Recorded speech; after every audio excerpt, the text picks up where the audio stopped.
2 भाई हैं और उनमें से एक परेशान है, तो सबसे पहले चेक करें कि पितृदोष तुम्हारे पास है। क्यों? क्योंकि ऐसा हो ही नहीं सकता कि सबको बराबर मिला, उसमें से एक परेशान हो गया। इसका मतलब तुम्हारे हिस्से पितृदोष आया है। पितृ अगर अशांत हैं और पितरों की अगर मुक्ति नहीं हुई है तो वो क्या कर सकते हैं आपके साथ? अगर मुक्ति नहीं हुई है तो समझ लीजिए कि वो आपको ज़ीरो कर सकते हैं। गरुड़ पुराण का दर्शन है कि अगर पितृ अतृप्त हैं तो उनकी तृप्ति नहीं होती, तो वो अपने पुत्र पौत्र बांधवों का रक्त पीना शुरू कर देते हैं। सपने में पितृ नजर आए, इसका मतलब क्या है? पितृ 2 तरीके से नजर आते हैं। अगर पितृ आपको पिछले 10, 20, 30 सालों में ज्यादा चर्चा शुरू हो गई पितृदोष की। ऐसा क्यों? प्रेत तो होते ही नहीं है, प्रेत होते हैं, इस पर मैं क्यों मानूं? मैं कैसे मान लूं कि मेरी जीवन की समस्याओं की जड़ पितृदोष में ही है? सब कुछ होने के बावजूद भी तुम फील करते हो कि तुम्हारे पास कुछ नहीं है। सारी एबिलिटीज होने के बावजूद भी तुम सोचते हो कि मैं किसी लायक नहीं हूँ। सब कुछ व्यवस्थाएं होने के बावजूद भी तुम अव्यवस्थित हो और तुम्हारे सारे कार्य करने के बावजूद भी तुम्हारे जीवन में सफलता नहीं है, तो ध्यान रखना, फिर कहीं ना कहीं पीछे एक महापितृदोष खड़ा है। नमस्कार, मैं हूं विशाल कालरा। आपने आज तक पितृदोष के बारे में सुना तो बहुत है, लेकिन समझा बहुत कम है। उससे डरे तो बहुत हैं, लेकिन उसे जाना बहुत कम है। ऐसे बहुत से लोग आज तक आपको मिले होंगे जिन्होंने कहा होगा कि आपके जीवन की सारी समस्याओं की जड़ में पितृदोष है। लेकिन आपको इस बात को क्यों मान लेना चाहिए? आज का समय सवाल करने का समय है। अगर आपसे कोई कहता है कि पितृदोष को अगर आप दूर कर लें तो आपके जीवन में खुशहाली आ जाएगी, वो जो सपने आपने देखे हैं जो पूरे नहीं हो रहे हैं वो सच हो जाएंगे, वो साकार हो जाएंगे, तो हम में से कोई भी ये प्रश्न जरूर करेगा कि इस बात का सबूत क्या है कि पितृदोष होता है और पितृदोष को दूर कर लेने से ही मेरे सारे दुख दूर हो जाएंगे। इस बात की क्या गारंटी है? इसी को डीप में समझने के लिए, डिटेल में जानने के लिए, अगर आप मानते हैं कि पितृदोष मनगढ़ंत है और अगर आप ये मानते हैं कि पितृदोष में ही आपकी समस्याओं का हल छिपा हुआ है, इन दोनों ही परिस्थितियों में, इन दोनों ही सिचुएशन में आज का ये पॉडकास्ट आप ही के लिए है। और पितृदोष पर बात करने के लिए यूं तो कई लोग हैं, लेकिन आज जो शख्स हमारे साथ हैं वो एक धर्मगुरु हैं, कथावाचक हैं, मोटिवेशनल स्पीकर हैं और पितृदोष और सनातन की परंपराओं पर इससे बेहतर मार्गदर्शन कोई और कर ही नहीं सकता। पितृदोष और उसके निवारण पर अगर सबसे ऑथेंटिक बात अगर आपको कहीं सुनने और जानने को मिलेगी तो वो इन्हीं से मिलेगी। बहुत बहुत स्वागत करता हूं मैं मनुश्री महाराज का, और आज समझेंगे पितृदोष के बारे में। बहुत स्वागत है आपका। आपको भी बहुत बहुत साधुवाद, आपके दर्शकों को भी बहुत बहुत साधुवाद। और वास्तव में जटिल विषय है, लेकिन जटिलता है तो उसमें कहीं ना कहीं मार्ग होगा। मेरा सबसे पहला प्रश्न तो ये है कि मैं ये कैसे मान लूं कि मेरे जीवन की जितनी भी समस्याएं हैं उसकी जड़ में पितृदोष है? क्योंकि मैं किसी ज्योतिष के पास जाऊंगा तो वो कहेगा ग्रह नक्षत्रों की दिशा दशा खराब है। किसी वास्तुशास्त्री के पास जाऊंगा तो कहेगा कि घर का वास्तु गड़बड़ है। न्यूमरोलॉजिस्ट समझाएगा कि नंबर्स और डेट ऑफ बर्थ के साथ नाम अलाइन नहीं होता, स्पेलिंग चेंज कर दो। और तंत्र वाले के पास जाऊंगा तो कहेगा नजर लग गई है। मैं कैसे मान लूं कि मेरी जीवन की समस्याओं की जड़ पितृदोष में ही है? बहुत अच्छा, आपकी ये जो सवाल है इसी में जवाब है। और वास्तव में कितना खूबसूरत आपका सवाल है, इसको देख के मुझे आनंद आया। आपने कहा मैं कैसे मान लूँ, मतलब आप अपने ऑडियंस की तरफ से ये बात कह रहे हैं, क्योंकि ज्योतिष अपनी बात करेंगे, तंत्र अपनी बात करेगा, बस यहीं से पितृदोष के प्रति आकर्षण और विश्वास शुरू होता है। तब मैं कहता हूँ कि जब इन सारे कार्यक्रमों के बावजूद भी सफलता नहीं मिल रही, तो मान लेना पितृदोष है। जब आप सारा कुछ कर लिया, सपोज मैंने ये भी कर लिया, ये भी कर लिया, ये भी कर लिया, एंड सब करने के बावजूद अगर मैं सोचता हूँ कि फिर मैं वहीं खड़ा हूँ, इट मीन्स दैट श्योर कि वो पितृदोष है। क्या संकेत ऐसे हैं जो बताते हैं कि ये पितृ आपसे नाराज हैं? ऐसा ऐसा अगर आपके जीवन में हो रहा है, मतलब पक्का ये गारंटी है कि ये पितृदोष है। कैसे मानूं? हम हर चीज का प्रमाण चाहते हैं।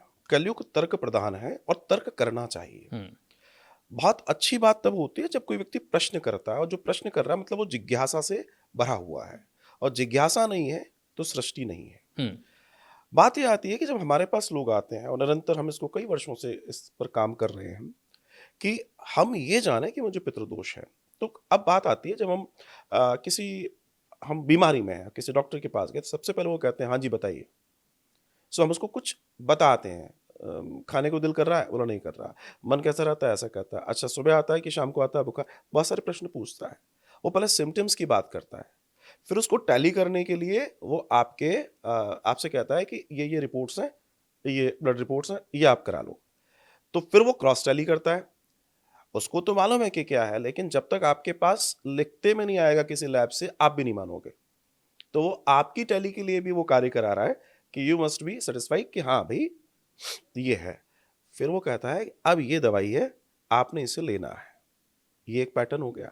ठीक इसी तरीके से जब हम पितृदोष को देखते हैं, तो हम वो देखते हैं कि आपकी वास्तव में कुंडली के अंदर ये दर्शन होता है, ये पितृदोष आ गया। आज आप देखेंगे 99% जगहों पर जाएंगे तो आपको पितृदोष मिलेगा, और हर कुंडली में लगभग कहीं ना कहीं या तो बन रहा है या बन चुका है या बहुत भयानक स्थिति में है। जो बन रहा है वो व्यक्ति कैजुअली लेते हैं क्योंकि जीवन है, अप एंड डाउन्स रहते हैं, कोई बहुत बड़ी बात नहीं है। बन गया है तब उसके काम नीचे की ओर जाने शुरू हो गए, उसकी सफलताएं जीरो होनी शुरू हो जाती हैं, और जिसका बहुत भारी है वहां सब कुछ डैमेज और अकाल मृत्यु जैसी स्थितियां पैदा हो जाती हैं। सिम्टम्स की अगर बात करें, जो मेन चीज है कि सिम्टम्स क्या होते हैं, तो आप ऐसे समझ लीजिए कि जब आपके जीवन में सारे के सारे आपके पास अचूक बाण हैं जीवन को जीने के लिए, ऐश्वर्य के लिए, वो सारे चला लिए, फिर भी वो नहीं मिला जो नहीं मिलना चाहिए था, अर्थात जिसकी तलाश आपको थी, वो नहीं मिलना ही पितृदोष है। जैसे अगर आपके पास बहुत अच्छी एबिलिटीज हैं, बहुत अच्छी क्षमताएं हैं, आपने वो सब कर लिया है कि अब तो प्राप्त हो ही जाएगा, और प्राप्त नहीं हो रहा। आपने बहुत अच्छी अच्छी डिग्रियां ले रखी हैं, जिनके बिना पर लोग शायद घर पर बुलाकर आपसे कहें आप हमें ज्वाइन कर लीजिए, लेकिन हम जा रहे हैं तो कोई कह रहा है सॉरी। हमारे पास भगवान की कृपा से कद काठी ठीक है, एजुकेशन ठीक है, परिवार का बैकग्राउंड ठीक है, लेकिन हम आज भी हम बैठे हैं कि कोई हमें जीवन साथी मिल जाए, कोई विवाह कर ले। मेरे घर के अंदर सारी संपन्नता है लेकिन कोई सुखी नहीं है। मेरे घर के अंदर कैश फ्लो की कोई दिक्कत नहीं है, लेकिन पूरा पैसा, सबकी बीमारियां, और स्थिति यह है कि सब निराश जीवन जी रहे हैं। बाहर से लोगों को दिख रहा है बड़े लोग हैं, लेकिन वो कितने छोटे हो चुके हैं अंदर से, उसकी गणना कोई नहीं कर सकता। आपको ऐसा लगता है कि मैं जहां भी हूं, चाहे आप अपने मेन जो घरों की स्थिति है, क्योंकि पितृ आपके साथ मोस्टली आपके साथ ही हैं, रह रहे हैं, तो आपके घर की स्थिति में एक चीज नोटिस करेंगे, जब आपका घर आपको उबाऊ लगने लगे, जब आपके घर के अंदर आपको सुस्ती लाने लगे, जब आपके घर में आपको गर्माहट सी महसूस होने लगे, अनइजीनेस महसूस होने लगे, और वैसे ही आप घर के बाहर निकल जाते हैं, आप फील करेंगे इज गुड, फ्रेशनेस महसूस करेंगे। आपको महसूस होगा कि मैं घर में जाऊंगा तो फिर वही स्थिति है, तो आप सोचेंगे थोड़ा लेट जाऊं, और आपका घर जैसे जैसे आने लगेगा वैसे वैसे आप डाउन होने लगेंगे, और जैसे जैसे आप घर से बाहर जाने लगेंगे आप अप होने लगेंगे। आपके व्यापार हैं, चीजें हैं, अगर मान लीजिए आपको लगता है कि जो लॉसेस हैं वो मेरी समझ के बाहर हैं, मैं सब तो अच्छा कर रहा हूँ, लेकिन सारी चीजें उल्टी हो रही हैं, सारी पूजाएं कर रहा हूँ, देवताओं की पूजाएं जैसे कहते हैं, मैं तीर्थ भी कर रहा हूँ, सब करने के बाद अगर मैं वहीं पर हूँ, तो इसका मतलब कोई तो कारण है, और वो जो कारण है वो हमारे पितर हैं। अच्छा, पितरों की स्थिति को अगर समझेंगे, तो वो आपको आपको अगर उन्होंने देख लिया कि इस व्यक्ति से मेरा निराकरण हो सकता है, तो उसी व्यक्ति के ऊपर पितृदोष का सबसे ज्यादा प्रभाव होगा। लाइक घर में मान लीजिए 4 भाई हैं, तो जरूरी नहीं है चारों के ऊपर पितृदोष होगा। पितृदोष उस व्यक्ति के ऊपर होगा जो बहुत सफिस्टिकेटेड होगा, जिसका हृदय बहुत अच्छा होगा, जो सबके काम में आने वाला होगा, जो सबके लिए सोचने वाला होगा, जो अंदर से बहुत दयालु होगा, और जिसके पास सबसे कम संसाधन होंगे। अब विचार ये आता है कि इसके ऊपर क्यों होगा, आखिर ये क्यों? कोई भी व्यक्ति अपना कार्य उससे कराना चाहता है जो व्यक्ति कर सकता है। मेरे आपके घर में 4 लोग हैं, और 3 लोग ऐसे हैं जो किसी की नहीं सुनते। उनसे बोलो यार पानी पिला दो, पी लो अपने आप। एक काम करो, ये उठा दो, उठा लो अपने आप। लेकिन कोई ऐसा व्यक्ति है, उससे आप जितना कह रहे हो वो कर करके दे रहा है, तो आप किससे कहोगे? आप उसी से कहोगे। ये करता है तो इससे कहना पड़ेगा। हमारे फोरफादर्स ने जब शरीर छोड़ा, तो जैसे बॉडी से बाहर निकला आत्मा, शरीर तो मिट्टी हो गया, लेकिन वो आत्मा जिससे निकली है उसकी डिजायर्स वैसी हैं। भगवान श्री कृष्ण इस बात को गीता में विस्तार से बता रहे हैं। हर व्यक्ति अपने कर्म को लेकर एक नई बॉडी के अंदर जा रहा है। वो जा रहा है तो जो कार्मिक अकाउंट से उनको लेकर जा रहा है, और वो उसको भोगना है। वो तब तक उसको भोगना है जब तक कि वो मुक्त नहीं हो जाता। और इसलिए सनातन संस्कृति में पितृदोष का दर्शन आता है, अन्य जगहों पर नहीं आता। अन्य जगहों पर कई लोग मुझसे पूछते हैं, आपसे भी प्रश्न करेंगे, आपके पॉडकास्ट में भी क्वेश्चंस आएँगे कि अच्छा ठीक है, वैसे तो हम नहीं मानते, लेकिन औरों में भी तो नहीं होता। कॉमन सवाल है ये तो, कॉमन सवाल है। कि ये सिर्फ पितृदोष जो है भारतीयों पर ही असर डालता भारतीयों है पे क्या? असर क्यों भारत के करता है? बाहर असर नहीं डालता? दुनिया के जितने विकसित देश हैं, डेवलप्ड कंट्रीज़ हैं, वहाँ तो कोई पितृदोष से पीड़ित नहीं हो रहा। अब इस प्रश्न का बड़ा सुंदर सा जवाब है। जितने लोगों के यहाँ जिन-जिन सभ्यताओं में, जिन-जिन संस्कृतियों में जलाया जाता है, मैं जलाने की बात कर रहा हूँ, क्योंकि हमारे यहाँ पंचतत्व में विलीन किया जाता है। और जैसे पंचभूत से शरीर बना, पंचभूत को वापस वापस डिस्ट्रीब्यूट कर दिया जाता है जिस स्थान से आया है। आत्मा गमन करती है।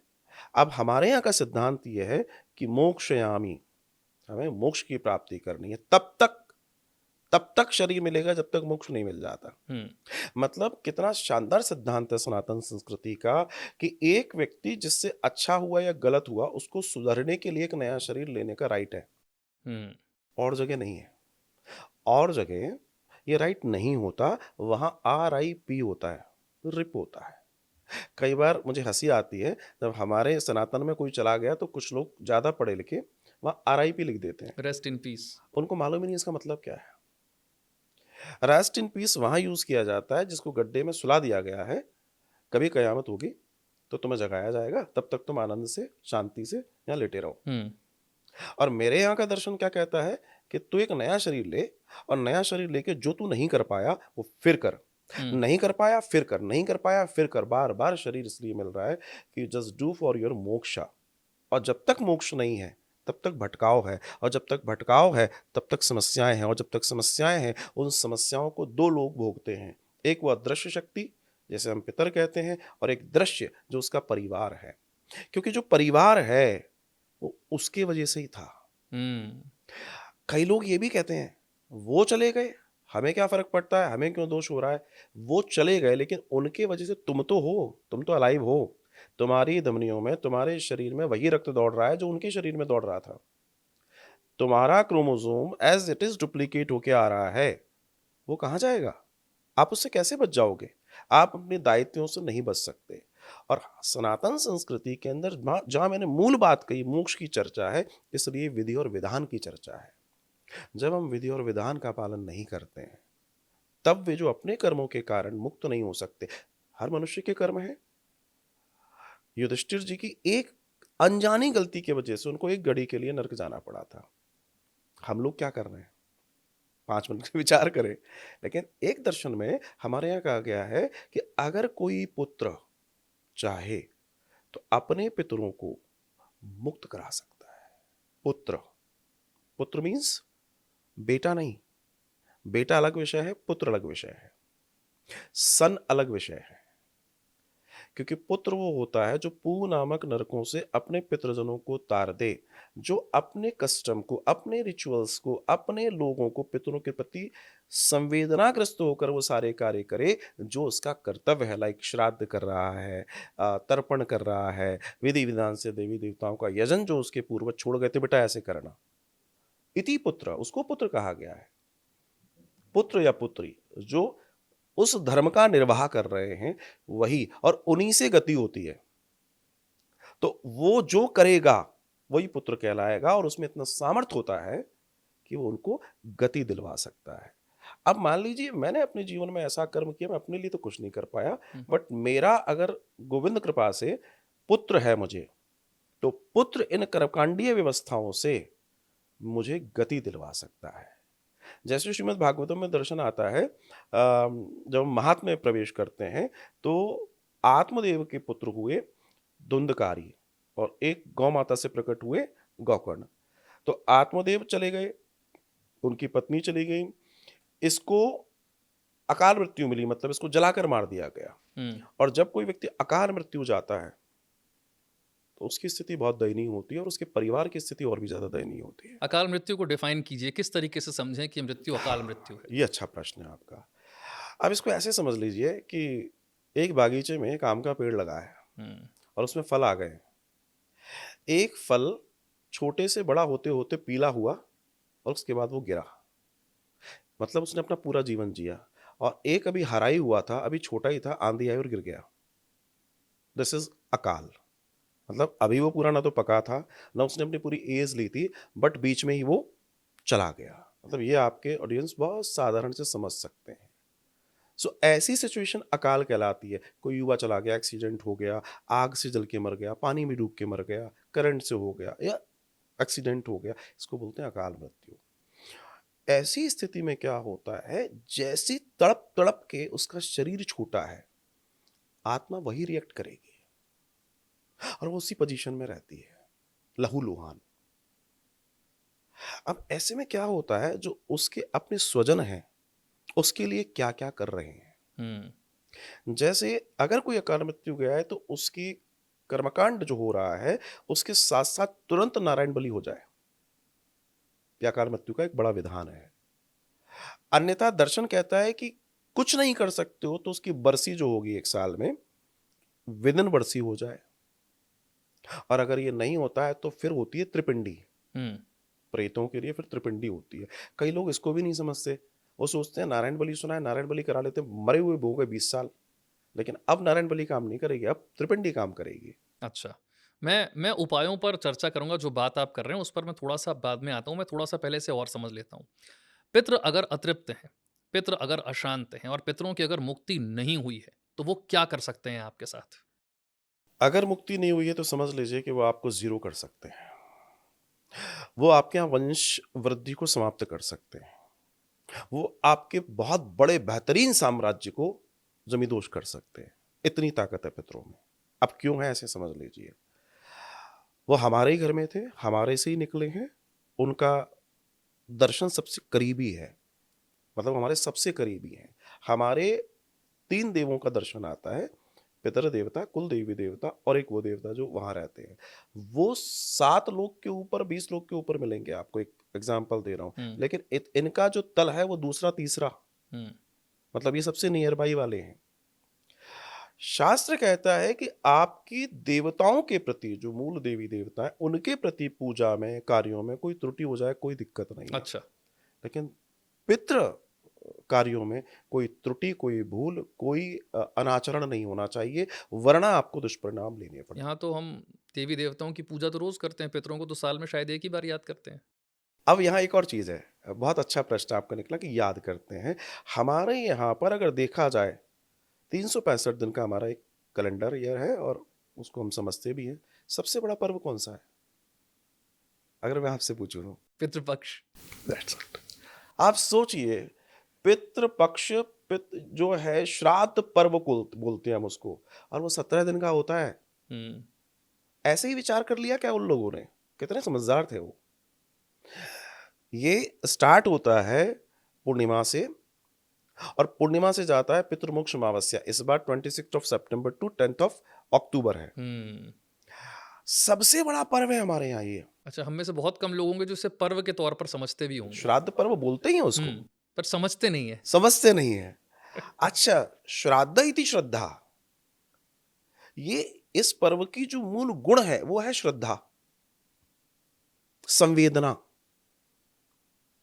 और इसको अगर संवेदना और श्रद्धा से किया जाए तो ऐश्वर्य हो जाएगा।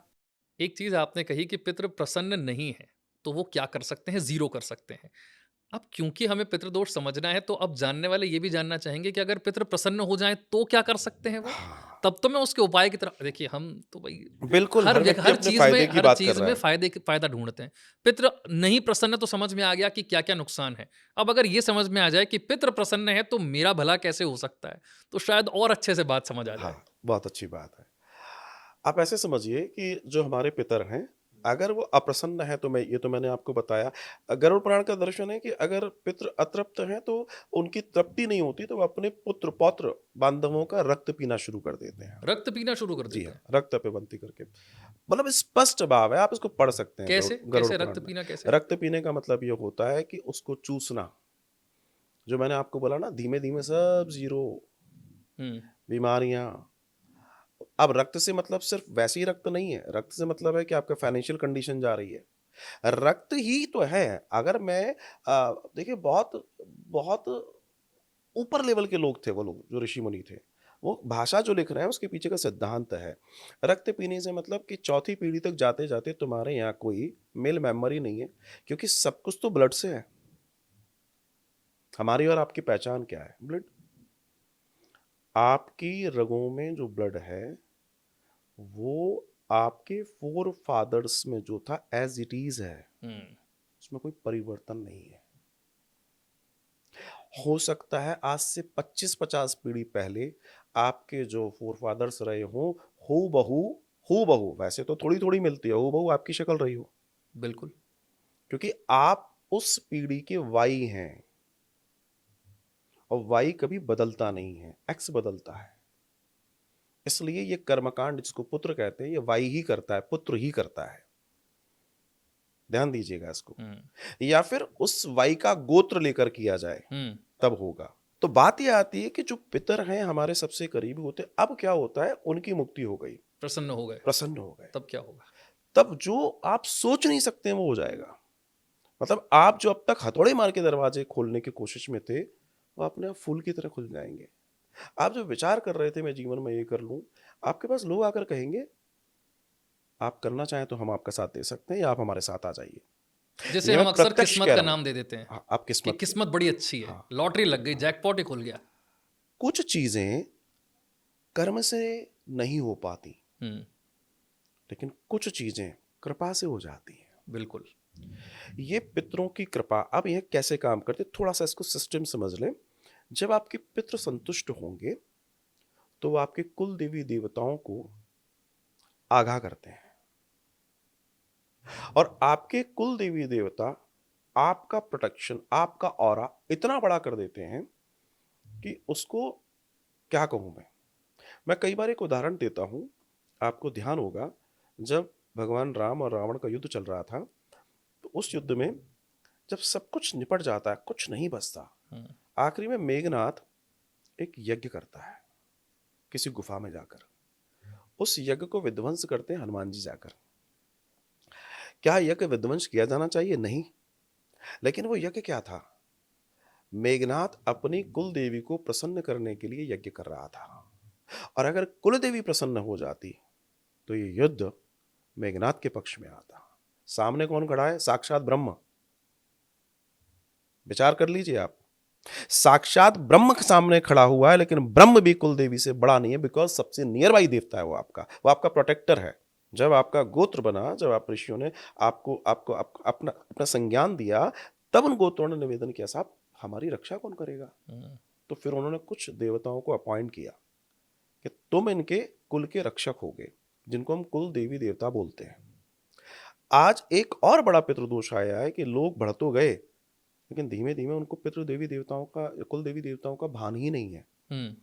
जो आपका प्रोटेक्शन करते आए हैं सदियों से। हम गांव से निकले, शहरों में गए, दौड़ लगाने लगे, विदेशों में गए, भूल ही गए। और मुझे दुख पता है क्या होता है? दुख ये होता है कि दुनिया में एकमात्र ये हिंदू है जो सब भूल जाता है। बाकी जितने लोग हैं अपने परंपराओं का निर्वाह एज इट इज आज भी कर रहे हैं। उनकी वेशभूषाएं नहीं बदली, हमारे यहाँ की सबकी बदल गई। मेरा तात्पर्य समझिएगा आप, क्या ये वो पितर जो थे वो देख रहे हैं, वो जिस भी योनि में, जिस भी स्थिति में है, क्या कोई प्रसन्न होगा? आज मान लीजिए आपके फोरफादर्स, मान लीजिए आपके दादाजी, सपोज दादाजी आपके हैं? नहीं है। सपोज आपके दादाजी आज अगर आपको देखें और अगर वो आपको अनैतिक कर्मों में देखें, तो क्या वो प्रसन्न होंगे? बिल्कुल। उन्होंने अपने अपने कुल को इसलिए बढ़ाया कि कुल और ऊंचाई पर जाए, ना कि वो नीचाई में जाए। आज क्या हो रहा है? अनर्गल भोजन, अनर्गल आचरण, अनर्गल सारी चीजें, ये पितृदोष है। हम जो भी कर रहे हैं, पूजाओं की स्थितियां बदल गई, खाने की स्थितियां बदल गई, रहन सहन की स्थितियां बदल गई, पूजाएं औपचारिक तरीके से होने लगी हैं, जो बहुत बड़ा सिद्धांत था। असल में पूजा क्या है? अच्छा, लोग क्या सोचते हैं, करें नहीं करें? आज के कई सारे जो जंजीज टीनेजर्स हैं, they do not believe in this, but thing is this, they can believe, वो कर सकते हैं, वो लॉजिक ढूंढ रहे हैं। और असल में उनको लॉजिक नहीं बताया जा रहा है कि these all things related with the energy boosting. आप अपनी एनर्जी को कैसे बूस्ट कर सकते हैं। अब मामला ये है कि उनको अगर उनकी भाषा में समझाया जाए तो अपने दादा दादी से अच्छी पूजा करने लगेंगे, अच्छी चैंटिंग करने लगेंगे, लेकिन उनकी भाषा में उनको नहीं समझाया जा रहा। उसी लॉजिक को ढूंढने पर आज हमारी चर्चा है। हम उसी की चर्चा करना चाहते हैं क्योंकि हमने बहुत सारी चर्चाएं कर ली, मूल चर्चा करें हम। हाँ। तो हम उस सूत्र को समझें कि हमारे जो फोरफादर, देखिए बहुत प्रैक्टिकल सी बात है, मेरी देह में जो रक्त है वो नया नहीं है, वो पुराना है। कितनी सदियों पुराना है। अब मेरा गोत्र वशिष्ठ है तो गुरु वशिष्ठ की परंपरा से आ रहा हूं मैं, तो आप विचार कीजिए कितना पुराना है। लेकिन खास बात है कि इसमें कोई बदलाव नहीं है, क्योंकि एज इट इज वाई नीचे आ रहा है ना, तो कोई बदलाव नहीं है। तो मैं जो भी करूंगा उसका इफेक्ट पीछे तक जाएगा, इसकी मेमोरी, क्योंकि ब्लड हो या द्रव्य हो, इसकी मेमोरी कभी नहीं जाती, इसकी सबसे स्ट्रांग मेमोरी है। तो वो जो आपके पितर हैं, जब आपके साथ आप गलत करेंगे तो वो कैसे भूल जाएंगे, उसके परिणाम हम सब भोगते हैं। आज लोग श्राद्ध करना भूल गए, तरीके से जो नियम था वो भूल गए, अनाप शनाप उल्टी सीधी पूजाएं करने लगे हैं, अपने मन से करने लगे हैं। जबकि हमारे यहाँ दर्शन है कि भक्ति का भी नियम है, वो भी आप अपने तरीके से नहीं कर सकते, वो करने लगे हैं। जिन चीजों को नीतिगत तरीके से करना चाहिए उसे अपनी रुचिकर तरीके से करने लगे हैं। भाई मेरे को तो ऐसे ही समझ में आएगा, मैं ये करूंगा। आप क्योंकि गलतियों की बात कर रहे हैं इसलिए मेरा प्रश्न भी यही था, बिल्कुल उसको स्ट्रक्चर कर देता हूं मैं। कौन सी गलतियां हैं हमारी जो पितृदोष को न्योता देती हैं? एक तो मैंने आपको बताया कि वो सारे कारण कि पितृदोष इस वजह से हो रहा है। अब हम जो आप मूल की बात कर लेते हैं। सबसे पहले ये देखिए कि जिस स्थिति में आपके यहाँ कुल देवी देवताओं का पूजन था, क्या हो रहा है। पहली चीज, क्योंकि स्टार्ट वहीं से हो रहा है, कुल जहां से बना, बुनियाद से हम बात करें। दूसरा, क्या आपके पितृजनों के प्रति जो श्राद्ध हैं वो विधि और विधान से संपन्न हो रहे हैं। अगर नहीं तो गड़बड़ है। अब आप कहेंगे इसमें विधि और विधान क्या होता है। तो विधान ये होता है कि श्राद्ध की अपनी एक तरीका है। जिस दिन हमारे यहाँ श्राद्ध होता है उस श्राद्ध में सबसे पहले ब्राह्मण आते हैं और भोजन करते हैं, सब जानते हैं। लेकिन ब्राह्मण सबसे पहले नहीं है, ब्राह्मण 6वें नंबर पर है। जो भोजन प्रसादी तैयार होती है, अब क्या वो जो भोजन प्रसादी तैयार हुई है वो घर के सदस्यों ने बनाई है। अगर सदस्यों ने नहीं बनाई तो पितृ उसको एक्सेप्ट नहीं करने वाले। उनको मेड मैड नहीं चाहिए, उनको अपने बच्चों से भोजन चाहिए। यहाँ भावनाओं और बड़ा बड़ा गहरा मामला है। दूसरा, जो भोजन तैयार हुआ है उसकी पहले पंचबली होती है। पहले अग्नि को जाता है, ऊपर पक्षियों को जाता है, श्वान को जाता है जो होता है उसको जाता है, पिपलियों को जाता है। कहने का तात्पर्य है कि उसके बाद नंबर आता है जो ब्राह्मण जीवेंगे। अच्छा। और जो ब्राह्मण भी जीवेंगे, अब आजकल एक नई परंपरा हमको देखने में आती है जो कि बिल्कुल शास्त्रीय नहीं है कि साहब वो बच्चा खत्म हो गया था तो बच्चे को जिमाएंगे। ऐसा नहीं है। आपको जिमाना उसको है जिसमें समझ हो, जो शिखा सूत्रधारी हो, और नियम यही कहता है। क्योंकि सोल कोई छोटी बड़ी नहीं होती, आत्मा कोई बच्चा और बूढ़ा नहीं होती, वो तो स्वरूप है जिससे निकला है। दूसरा, कई बार आप देखिए स्त्री खत्म हो गई तो स्त्री को जिमाएंगे। 100% गलत है। क्योंकि वो जो जिमाने का दर्शन है वो मेल मेंबर का ही है। अच्छा। वो किसी और का नहीं है। हाँ, आप ये कर सकते हैं कि उनको जिमाया और उस स्त्री के प्रति उनको जो देना है, आपका भाव है, उस स्त्री के प्रति जो भाव है वो भी आप उनको ही देंगे, अपने घर में वो उपयोग करेंगे। तो वहां हम बड़ी मिस्टेक कर गए। ये भी गलती है, बहुत बड़ी गलती। ये तो घर घर में हो रही है।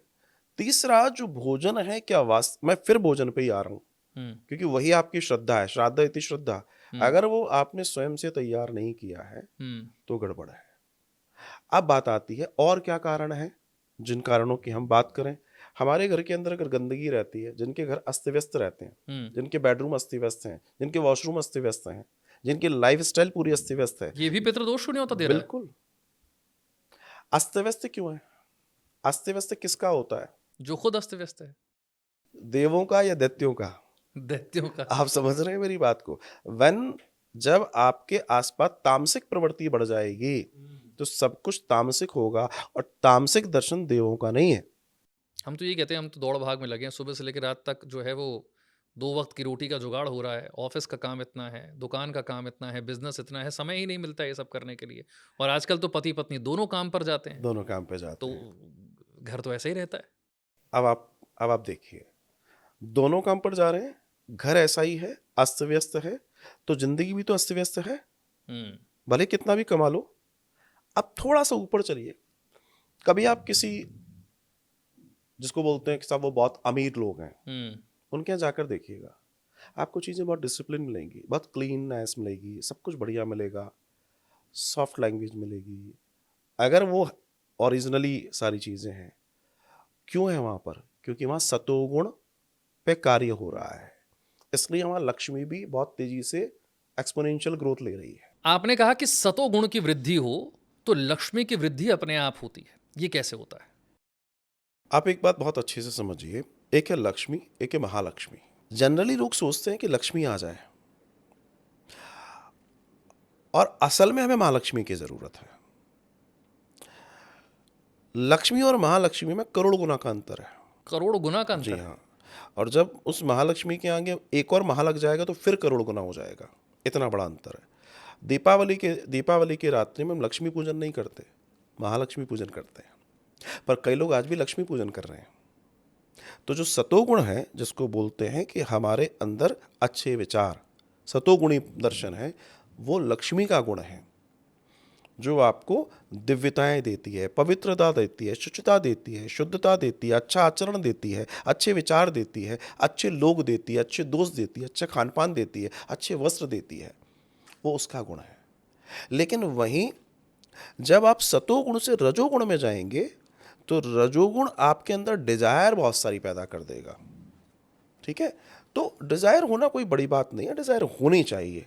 लेकिन वही डिजायर जब तमोगुणी हो जाए, मुझे मद्यपान करना है, मुझे रात्रि में जागना है, मुझे क्लब में जाना है, मुझे दोस्त बनाना है, मुझे विचार करना है, मुझे आदि आदि आदि करना है, मेरा खान पान जब नॉन वेजिटेरियन हो जाए, लिकर हो जाए, ये सारी चीज़ें हो जाए, और मुझे नाइट पसंद है और दिन में सोना शुरू कर दूँ। मुझे तामसिक भोजन से मतलब सिर्फ मांस मदिरा आदि नहीं होता, स्पाइसी, अगर स्पाइसी भी है तो वो सारी चीज़ें हैं। जैसे आज की तारीख में आप देखिए, ज़्यादातर लोग तामसिक कर रहे हैं, रात्रि में भोजन कर रहे हैं, पूरी रात काम कर रहे हैं, और जो है कॉलोनी बहुत कॉमन हो सोसाइटी गया है। जो है पिज़्ज़ा बर्गर वाले घूम रहे हैं, रात को 2-2 बजे डिलीवरी कर रहे हैं। तो ये क्या है? ये तामसिक गुण है। आप इसको बहुत बारीकी से समझते हैं। मैंने एक पॉडकास्ट में बताया था कि एनर्जी पर हम लोग बात कर रहे थे, तो हमने उनको एक बात कही कि एक व्यक्ति रात को 2 बजे ऑर्डर लेके चला और वो आप तक पहुंचा। आपको लगा मेरा जो खाने की चीज़ थी वो आ गई, पर कई बार आप जो खाना चाहते हैं वो चीज़ ही नहीं आई है, आपको खाने वाली चीज़ भी आ गई उस सुगंध के साथ में। क्योंकि प्रेत, पितृ, देवता ये सुगंध से भोजन लेते हैं। स्वाहा, वो धुआं गया, वो आकाश में, वो देवताओं का भोजन बनता है। और उसी तरीके से जितने भी जो पांचभूतिक नहीं है, जो पांच भूत में नहीं होते हैं, वो भोजन सुगंध से लेते हैं। ध्यान रखिएगा इस बात को। तो पता पड़ा उस सुगंध के साथ कोई चल के आ गया, क्योंकि रात्रि उनकी है, और आपने सोचा मेरे पास कुछ आया है। और आज आप देखना, आपको ऐसे बहुत सारे, आप अपने आसपास देखिएगा, मोस्टली गर्ल्स में आपको मिलेगा डिप्रेशन में चले गए, बहुत अच्छा पैकेज था, आज वो कमरे से निकलने को तैयार नहीं है। मैं आपको ऐसे कई उदाहरण मेरे पास आते हैं। कारण क्या है? प्रेत है साथ में, डल कर दिया। क्यों? क्योंकि हमने सिस्टम को फॉलो नहीं किया। हम तामसिक, हमारा शरीर तामसिक के अब लिए। बहुत सारे लोग इस पर जो है वो सवाल करेंगे कि प्रेत तो होते ही नहीं है, प्रेत होते हैं इस पर मैं क्यों मानूं, मेरे साथ प्रेत है या प्रेत साथ चल रहा है या प्रेत आ गया घर में, इस बात पर मैं कैसे यकीन करूं, क्या इसका संकेत है? देखिए, ये सांकेतिक भाषा, जैसे बात वही आ गई कि ईश्वर है कि नहीं, हम्म। हम इस पर चर्चा करें। पहली चीज़ तो ये समझने की बात है, ठीक है, मैं अगर उनकी बात करूं कि साहब नहीं है, या प्रेत या पितृ की बात कर नहीं है, मैं उनसे ये भी पूछना चाहूँगा कि अच्छा फिर जो शरीर में से जो निकलता है, जो शरीर मरा जो निकला, वो कहाँ जाता है और वो कौन है, वो कौन सी पावर है? फिर प्रश्न यहाँ से शुरू होता है। और वो जो है, जिसको हम आत्मा कहते हैं, अगर उसकी गति नहीं है, उसकी 3 स्थितियां समझ लीजिएगा। जब भी कोई शरीर शांत होगा और जो आत्मा निकली है, पहली योनि उसकी प्रेत है। जो फर्स्ट योनि है उसकी, वो प्रेत है। उसके बाद कर्मकांडीय व्यवस्था से, जो हमारे यहाँ 10वीं 13वीं जो भी होती है, उस व्यवस्था से फिर वो पितृ में कन्वर्ट होता है। और जब वो पितृ में कन्वर्ट होगा, तब वो अपने कर्म के अनुसार अच्छे या बुरे मार्ग का, जिसको नर्क और स्वर्ग कह सकते हैं आप, गामी होगा। और अगर उस मार्ग में अगर वो नर्कयामी है, तो उस स्थिति में वो रुकेगा, क्योंकि उसके पास उतना बल नहीं है कि वो आगे बढ़ पाए, उतने पुण्य नहीं है कि आगे बढ़ पाए।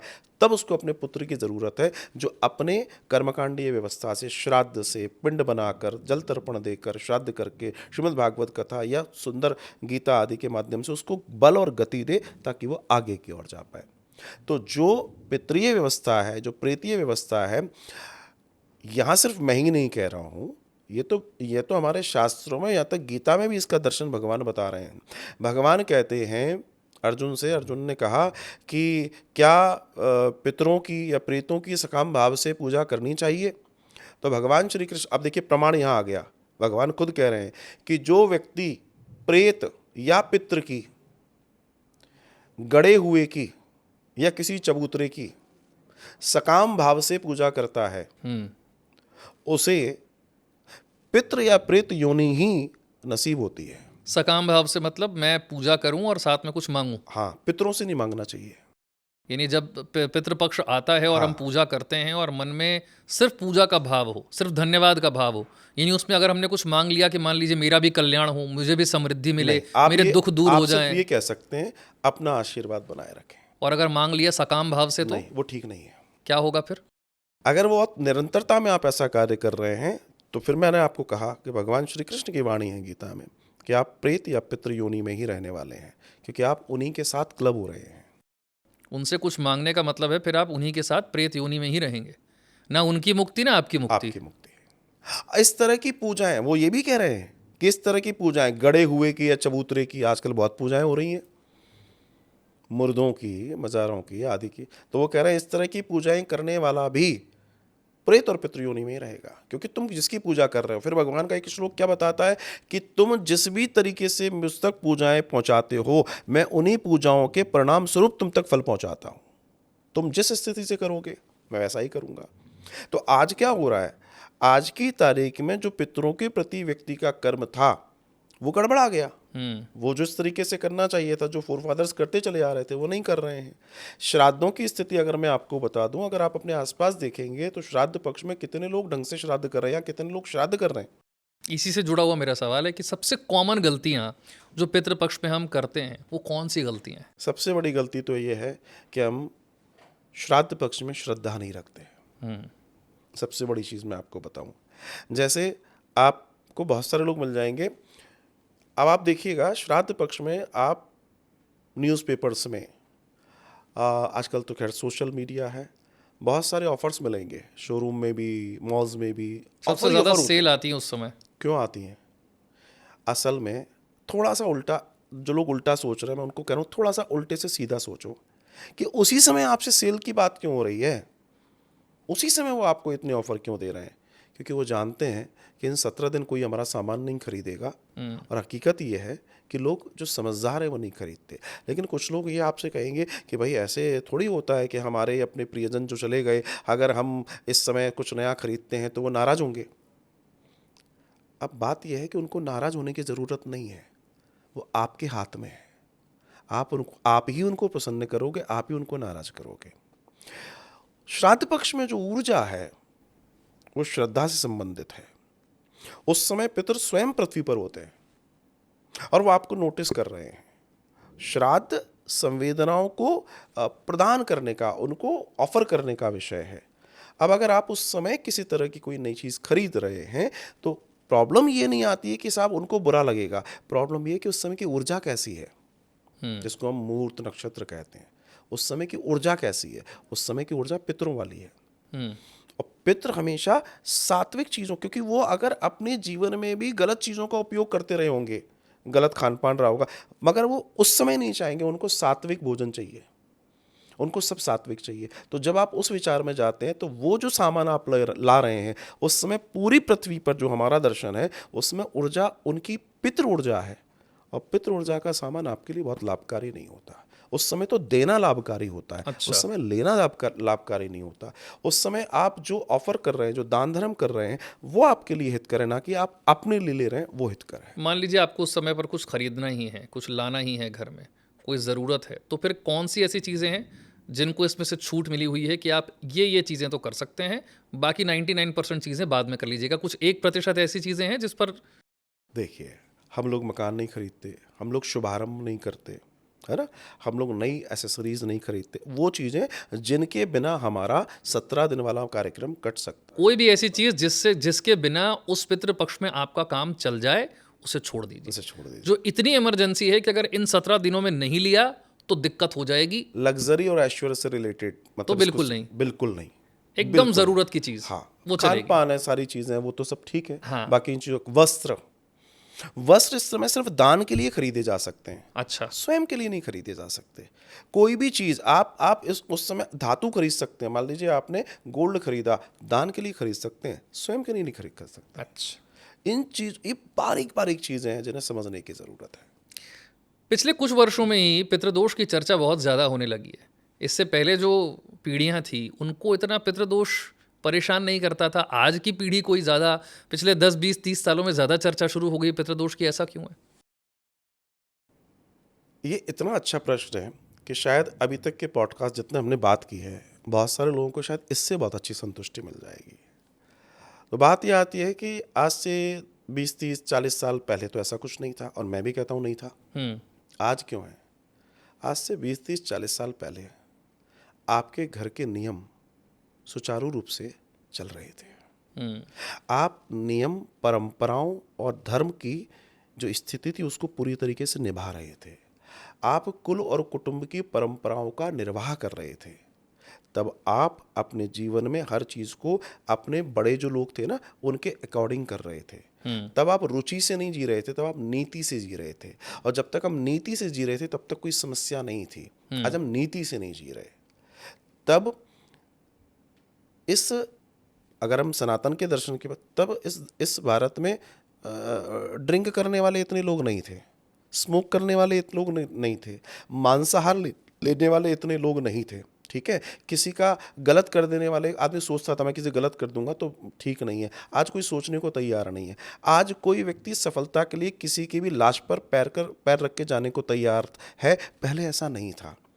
पहले हम घर के अंदर भी जाते थे तो बाहर जूते उतारते थे, आज हम अंदर तक चले जा रहे हैं। अब कई लोग कहते हैं इससे क्या फ़र्क पड़ता है?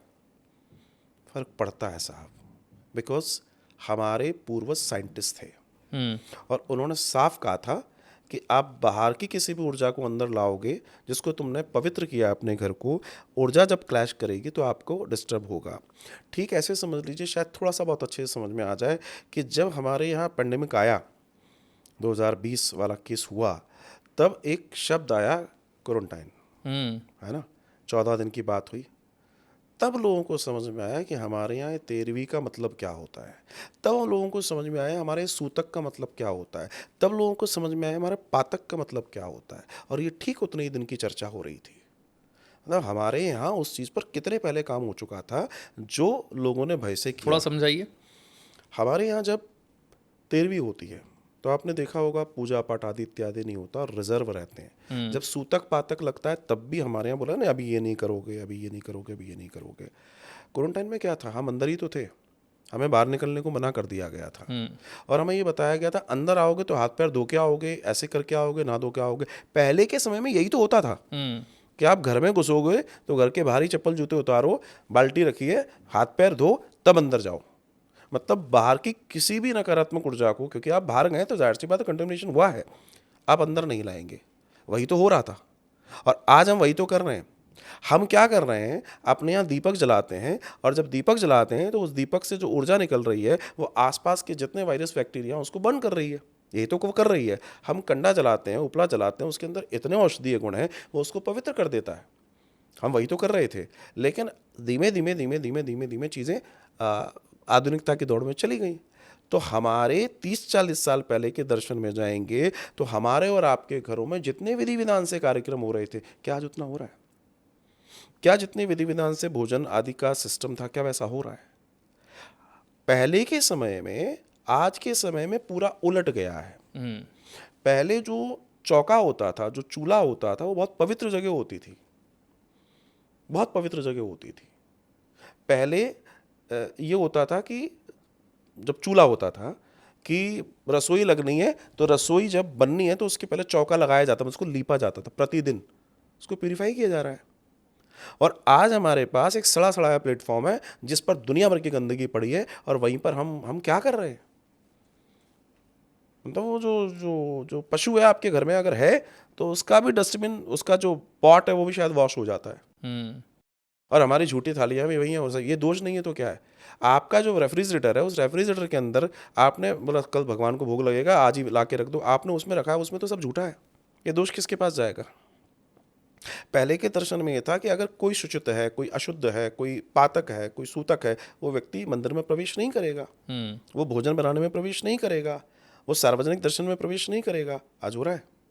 अब आज अगर मैं इस बात को अगर मैं कहूँ तो लोग, अरे साहब आप कहाँ की बात कर रहे हो? प्रॉब्लम यही है। पुरानी बात कर रहे हैं आप मैं तो, आपको वही समय बता बदल रहा गया हूँ, है। ऑर्थोडॉक्स वाली बातें कर रहे हैं। बिल्कुल। लेकिन हकीकत ये है, काश ये लोग साइंस पढ़ें। अब आप सोचिए मैं कितना बड़ा शब्द कह रहा हूँ, साइंस। साइंस। और मैं, मेरी एक राजी मेरी बड़ी कालरा जी, मेरी बड़ी इच्छा है कि मेरी मृत्यु के पहले विदेश से एक रिपोर्ट आ जाए, विदेश से, क्योंकि यहाँ की तो कोई मानता ही नहीं ना, कि यस, ये जो चीज़ बोली गई हमारे यहाँ कि अशुद्धावस्था और ये सारी चीज़, इस माइक्रो साइंस के ऊपर एक रिपोर्ट आ जाए और वो बताए कि नहीं साहब ये माइक्रो साइंस है और ये काम करता है, और आएगी। क्योंकि हमारा साइंस इतना बारीक है कि उसको समझने में इनको बहुत लंबा समय लग जाता है। तो ये जो अशुचिता, अब आप क्या हो रहा है, जो भोजन बन रहा है वो पितृदोष दे रहा है। जो अशुचित हमारे रसोइयाँ हो गई वो पितृदोष दे रहा है, वो भारी पितृदोष है, वो दे रहा है। आज लोग गमी में जा रहे हैं और गमी में आके अपनी जिंदगी में चले जाते हैं। तो जितने हम सब अनर्गल चीजें कर रहे हैं, ये पितृदोष बना रहा है। प्रेतों को आकर्षित करने के लिए झूठा भोजन जो है, पिंडा बना के, बच गया पिंडा बनाया, फ्रिज में रख दिया, पिंड ही तो हम बना के अपने पितरों को तृप्त करते हैं। आकाश में घूमते हुए पितरों को जैसे ही वो पिंडा दिखता है उनको लगता है हमारा घर है, हमारी मुक्ति हो जाएगी। अरे वो अट्रैक्ट करते हैं, क्योंकि उनके लिए तो वो हो गया ना, वो अट्रैक्ट होते हैं। अब पता पड़ा सिर्फ आपके यहाँ जो पितृदोष है वो सिर्फ आपके पितरों की वजह से नहीं है, क्योंकि पितृ कभी अकेले नहीं रहते।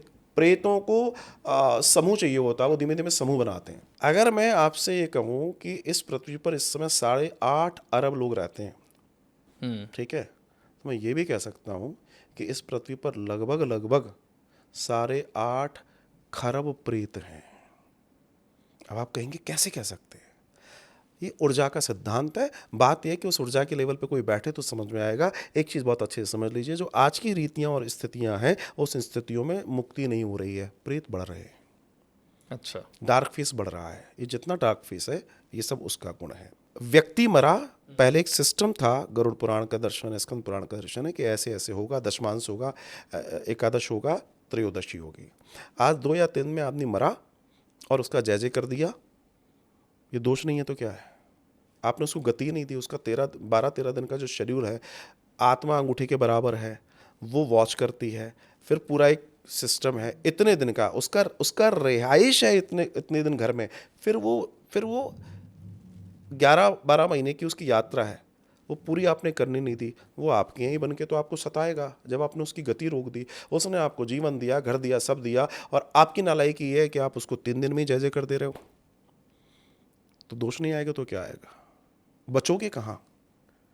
व्यक्ति अपनी कंफर्ट में अपने ही पैरों पे कुल्हाड़ी मार रहा है। हमने बहुत डिटेल में समझ लिया कि पितृदोष क्या है, पितृदोष हो तो आपको कैसे पता चलेगा, पितृ प्रसन्न हो जाएं तो आपके जीवन में क्या परिवर्तन आ जाएगा। अब बिल्कुल मुद्दे की बात पर आते हैं। इस बार का जो पितृपक्ष है 26 सितंबर से 10 अक्टूबर के बीच। इस बार के पितृपक्ष में ऐसा क्या करें कि पितृदोष से सिर्फ हम मुक्त ना हो, आने वाली 2-3 पीढ़ियों का भी काम बन जाए। कुछ ऐसा कमाल का उपाय जो अब तक हमसे गलतियां हो रही थी, उन सारी गलतियों के लिए क्षमा मांगते हुए, और इस बार ऐसा कुछ करें कि हम तो मुक्त हो ही, अब आने वाली पीढ़ियों के लिए भी कुछ कर जाएं। बहुत शानदार लोगों के लिए आपने प्रश्न पूछा है, क्योंकि जब कोई हितकर होता है समाज का तो वो अच्छा होता है। बात यह है कि अगर आप मुझसे बात करेंगे, जब मैं बात करूंगा, मैं कभी भी शॉर्टकट की बात नहीं करूंगा। मेरे पास कोई शॉर्टकट नहीं है। मैं बात करूंगा तो न्यायिक बात करूंगा और शास्त्रीय बात करूंगा, क्योंकि मैं नहीं कह रहा हूं, जो लिखा है मैं वह बताता हूं। प्रतिवर्ष हम एक आयोजन करते हैं श्री गया जी में, क्योंकि एक और बात समझिए, पितृदोष की वास्तविक मुक्ति का एकमात्र स्थान है गया जी।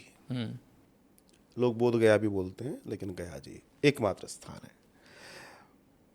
विश्व भर में एकमात्र मंदिर है जिसको बोलते हैं विष्णु पद मोक्ष, जहां भगवान के चरण हैं और उसी का मंदिर है, वहां मूर्ति नहीं है, आपको मालूम होगा। और हमारी मुक्ति का एकमात्र स्थान है भगवान के श्री चरण, उसके अलावा कुछ नहीं है। अब बात आती है कि इस पितृपक्ष में हम क्या करें। अगर वास्तव में आपके जीवन में जटिलताएं हैं कि आप देख रहे हैं कि वास्तव में मैंने सब कर लिया, मैं हार गया लेकिन मुझे सफलता नहीं मिली। आप देख रहे हैं कि हाँ, हमारे यहाँ भी बच्चे बैठे हैं, विवाह नहीं हो रहे, हमारे यहाँ भी बच्चों ने बहुत बड़ी बड़ी एजुकेशन ले ली, लाखों रुपए करोड़ों रुपए लगा दिए, लेकिन वो आयाम पर नहीं जा पा रहे हैं। मेरे यहाँ भी लगातार बीमारियाँ चल रही हैं, हमने सब कर लिया लेकिन आपस में कलह चल रहे हैं। पता पड़ा बड़ी मुश्किल से विवाह हुए, पता पड़ा कि सब के सब वो तलाक और वो सारे, आजकल तो बड़ा मामला हो गया है, तो ज़िंदगी भर की कमाइयाँ लुटी चली जा रही हैं और हम कहीं भी कुछ नहीं हैं। आँख बंद करके समझ लीजिए कि अगर आपने सारे इलाज करा लिए हैं, उसके बावजूद भी आप वहीं खड़े हैं, तो एक ही चीज़ है, पितृदोष। इसको जानने के लिए ये भी हो सकता है कि आप हमारे पास डिटेल, अपनी जो इनकी बर्थ डिटेल होती है हमारे पास भेजते हैं, हम कुंडली से भी देख के बता देते हैं कि भाई दीज हमारे पास भेजते ही हैं। आपके भी ऑडियंस जितने सुन रहे हैं वो हमसे बात करेंगे, अगर उनकी प्रॉब्लम है तो मैं सबसे पहले उनसे यही कहता हूँ कि आपकी डिटेल चेक करा लीजिए, क्योंकि देखिए एक बड़ा विषय है, तो क्रॉस टैली करके जितना अच्छा काम होता है ना, बढ़िया है। तो इस पितृपक्ष में सबसे बड़ा तरीका है कि अगर चाहते हैं परमानेंट, और आपने एक बहुत अच्छी बात कही, आने वाली पीढ़ी, तो अगर कोई ये कहे कि हम अपने पितरों की तृप्ति के लिए इस कार्य को कर रहे हैं, तो मैं कहूँगा थोड़ा सा सच बोलो। सच ये है कि तुम अपने सुख के लिए कर रहे हैं। बिल्कुल, हम दुखी हैं इसलिए पितरों की मुक्ति चाहते हैं। अगर हम सुखी हैं तो हम नहीं चाह रहे। 100 में से एक व्यक्ति आता है मेरे पास जो कहता है मैं सुखी हूँ, बस ये सुख जो मिला है ना इसलिए मैं इनके करने आया हूँ। एक आधा व्यक्ति आता है मेरे पास ऐसा। दूसरा, आपने एक बहुत अच्छी बात कही कि आने वाली जनरेशन, पितृदोष अगर मान लीजिए मेरे अंदर आया तो मेरे पुत्र में आएगा, उससे उसके पुत्र में जाएगा, ये ऐसे चलता है।